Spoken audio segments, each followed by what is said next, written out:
Hi, Andy XL, back with another podcast. After my recent successful campaign of tipping winners in the World Cup, I'm now going to turn my attention to the Fantasy Premier League of 2026-27 and the Premier League in general, which I'll be doing regular podcasts on. But as I say, this one's looking at the fantasy side of the Premier League. So as the Premier League season approaches, here are my thoughts on the best players to select from each of the 20 Premier League teams. This is as of Tuesday, the 11th of August, so any transfers subsequent to this could change my view. But for now, here they are, and I've tried to stick to one per team, although on a couple of occasions I've failed to do so, but I'll come back to that. So let's go through them alphabetically, starting with the reigning champions, the Arsenal, and my pick from their team is Bukayo Saka at 9.5 million on the Premier League's fantasy website. Now, Saka has been partly limited by injury in the last two seasons, but had 25 goal involvements in the two seasons preceding that. His average points per game last season was still over 5 points a game. Whilst he did carry an injury into the World Cup and may see his time managed early in the season, his points per game are still that of one of, if not the best fantasy midfielders to own. Any upgrade by the Gunners on the left side would also reduce the amount teams can double up on Saka on the right, which is something they've done increasingly more year on year. And that would give him more opportunity to sign. So, should they pull off a signing of, say, Bradley Barcola um, or Yildiz or the young lad they've just added makes an impact on the left, that means their opponents have got to put more emphasis on that side of the pitch, leaving Saka more room. Don't be put off by the recent injuries. Get this guy on your team if you can fit him in price wise. Saka is my pick from Arsenal. From Aston Villa, I've gone for Matty Cash at 4.5 million. Cash was the highest scoring Villa defender in fantasy last season, scoring 117 points from 35 appearances at 3.34 per appearance. He's another defender that loves to get forward and has had 12 goals or assists across the last three seasons. With him being clearly the first choice right back for Villa, he looks set for another good season of fantasy production. On to Bournemouth, where I've picked out Antonio Silva, who comes in at 5 million on the Fantasy Premier League website. The young Portuguese defender looks set to be the bedrock of the Cherries' defence this season, having arrived from Benfica. Adrian Truffert was the obvious pick here, but I just think Silva may represent better value as Truffert put in a lot into last season, playing in every game, and teams will be more aware of his abilities next term. Silva had 10 goal involvements in 108 games, which equates to three Premier League campaigns, so it does offer some offensive threat as well as looking like an excellent young defender. From Brentford, I've selected Keeman Kelleher. Sorry if I don't get the Christian name wrong, it's always tricky. The goalkeeper, and he's there at 5 million at cost wise. Having given you three good options in defence, Kelleher would be two good options in defence. Kelleher would be a strong option behind them in goal. He averaged 3.87 points a game and played in 37 of the Bees' 38 games last season. Behind a settled back four in a pretty much unchanged team from last season, I can see Brentford having another good season. So Kelleher should be at least as good in fantasy terms as he was last season. He was the second highest scorer and keeper in fantasy last time, keeping 10 clean sheets and saving three penalties for good measure.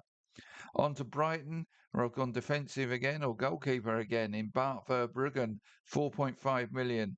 Like Brentford, I think Brighton are going to have another good season in 26-27. Kelleher averaged 3.87 points a game last season, but Verbruggen was not far behind him on 3.42 points per game. And he is another, is pretty much a lock to start every week. So Kelleher and Verbruggen as your two keepers could well serve you well. On to Chelsea then, the next big team, if you like. And I've picked out João Pedro at 7.5 million. All the chat will be about Morgan Rogers and Cole Palmer and how they will combine for Chelsea or not. Rogers averaged 4.56 points per appearance for Villa last season. Palmer 4.38 per game in an injury disrupted season for the Blues. Palmer comes in at 2 million more than Rogers, or the guy they are both likely to provide service to, João Pedro. He averaged 5.05 points a game last season, and with the service to him likely to be much better next season, and he's had an excellent pre-season goal scoring wise, Chelsea are likely to be much better going forward than in defence. So João Pedro is my pick from their squad. Right, Coventry. In truth, I would probably not have any Coventry player in my fantasy squad, but Milan Van Eyck, does have some value against lower half Premier League teams. He led the Sky Blues with 8 assists last season, so maybe of use on certain weeks when they're at home to teams they were competing with towards the bottom of the league. And at 4 million, he's certainly a bargain basement defender you can stick in your lineup and use when really you only have to. Crystal Palace have gone for Daniel Munoz, 5.5 million. He was outstanding for Palace last season, averaging just shy of 4.7 points per game over 29 appearances. The previous season, he played in 37 of Palace's 38 games. So if he were up to his appearances next term, those appearances levels next term may well be the shining light in what could be more of a season of struggle for Palace, and that could even lead to a January window move to a better team for Munoz. So getting him on your team, he'll do well for you at Palace, I think, but might even get a move to a better team, which would make him great value. Right, Everton. James Tarkowski at 6 million. Well, if you want reliability, Tarkowski is your man. He has missed just 6 Premier League games in his 4 years with Everton, and just delivers reliable performances week in, week out. He was the fifth highest scoring fantasy defender last season, and he could well be at least top 10 again this coming season, as Everton under David Moyes adopt a pragmatic approach that prioritises defence over attack. Right, on to Fulham and my second new signing that I've included in these pieces, and that's Gonzalo Garcia at 6 million. Now, at 6 million, he's valued only slightly higher than Rodrigo Muniz at 5.5 million. And as the likely starting centre forward for Fulham, surely holds much better value than Muniz. A product of the Real Madrid system and still only 21, this guy could be anything. But in a team that may well play to his strengths, I would not be surprised if Garcia has a big first season in the Premier League. On to Hull City, and I've gone goalkeeper again, and it's Jack Butland who's been brought in by Hull to give him a better option in goal. You pretty much have to be certifiable or a Hull fan or both to select a Tiger in your fantasy team. But if you were forced to do so, Butland would be the best option. He has always been an excellent shot stopper and will certainly get plenty of opportunities to do so next season, as he may well be in something of a firing range in net for Hull. So if you're really feeling impressed or you're a Hull City fan, Butland's your man. Right, Ipswich Town, another promoted team. And another new addition from them, and I've put him in here, Daizen Maeda at 5.5 million. A winger listed as a midfielder on the Fantasy Premier League site, Maeda has 30 goals and 16 assists to his name for Celtic in the last 2 seasons. Now, undoubtedly, this is a step up in level of opposition, and also he will not be playing for the dominant team as he was in Scotland. But even half of those numbers would give him around 7 goals and 4 assists, which would not be a bad return for a bargain midfielder. On to Leeds United, and another new signing that I've picked out, and it's James Trafford, the goalkeeper again at 5 million. Trafford has been the next young England keeper many have been waiting to emerge as the heir apparent to Jordan Pickford. Starting for Leeds gives him the best opportunity to date to do so. In the Leeds team I fancy to finish top half this season, a strong season from Trafford may push them into the European places and maybe even the Europa League. He could be the difference maker for them in that regard, so has to be worth considering as your fantasy keeper for this season. Right, Liverpool next to the big guns, and Dominic Szoboszlai at 7 million. Despite playing out of position plenty of times last season, Szoboszlai still had 7 goals and 7 assists. In the expectation that new manager Iraola does not misuse one of his best players or his best player in the coming season, Szoboszlai should at least do as well next season. The free kicks are already pretty much his, but with Mo Salah gone, he may even take over penalty duties as he did when he played in the Bundesliga. He was the eighth best fantasy midfield to own last season and may well be top five or even top three next season. Sabozlay's one I really like, and at 7 million represents value. Right, Manchester City. Right, I just cannot limit myself to one City player. I see them as the team to beat when it comes to winning the Premier League, and three players stand out as making up the core of your fantasy scoring power. Um, Erling Haaland, obvious. Everybody has him in. 15.5 million comes at a huge price, but he was once again the top scorer in fantasy last season and has scored 112 goals and had 24 assists in the last four seasons. He averaged 6.8 points a game in his 35 Premier League appearances last season and has played in 31 or more Premier League games in each of his four seasons with City, which make him pretty much a must-have, even at that hefty price tag. Antoine Semenyo, he cost you 8.5 million, made 37 appearances for Bournemouth and City last season. He scored 10 and assisted three times in 20 games for Bournemouth, then had 7 goals and an assist in 17 games for City.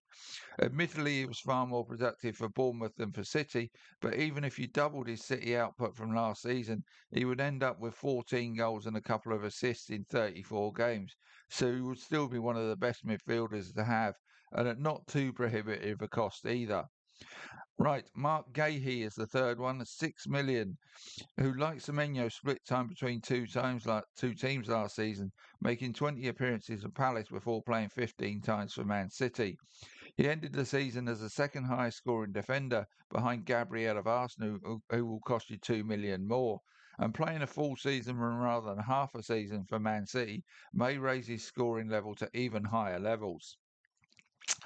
Crossing Manchester to Man United, I picked out Matthijs de Ligt at 5 million. De Ligt, when fit, is the best defender United have on their books. A back injury meant he only played in 13 games in the Prem last season, but recent updates have been increasingly positive, and for a United team that has turned a corner under Michael Carrick and kept 7 clean sheets in their final 20 games of the last Premier League campaign, De Ligt could be set for a much improved fantasy season scoring-wise once he gets back into the starting lineup. But that's the issue. When does he get back into the starting lineup? So that's one to monitor. And similar applies to my pick from Newcastle, which is Lewis Miley at 5.5 million. With Bruno Guimaraes and Sandro Tonali having departed, somebody will fill the void in midfield left by those two. And Miley seems best placed to do so, assuming his recovery from a broken fibula continues to go well. Miley averaged over uh, scored 72 points in basically half a season. So with a full season, 140 plus points for a player that comes at a low cost has to be worth considering because he's 5.5 million on the Fantasy Premier League sites. On to Nottingham Forest, and this is the second team where I've gone for more than one player because I couldn't leave it. I had to have thought both were worthy of consideration.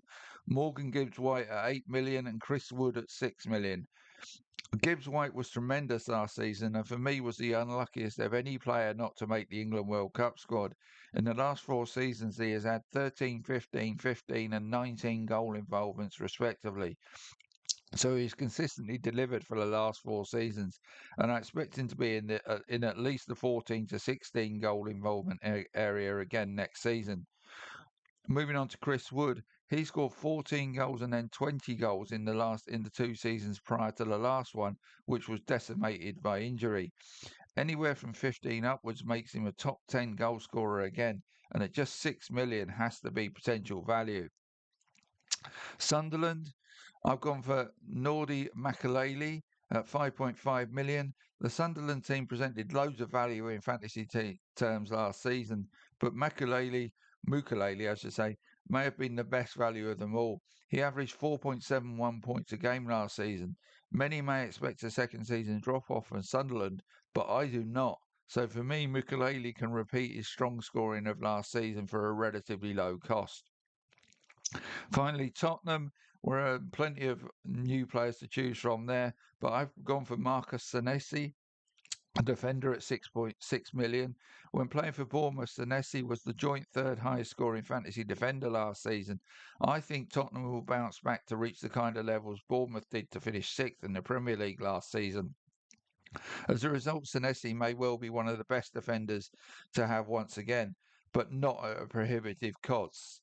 So that's my preview of the who to select in your opening gambit of the Fantasy Premier League campaign. And I'll come back early next week with a look at the Premier League in general. I'll have a look at um, the teams that I don't think are in contention to win the Premier League and how they might all fare. And then I'll do separate pieces on each of the teams I think are in contention to win the Premier League. So that will be coming next week. See you soon.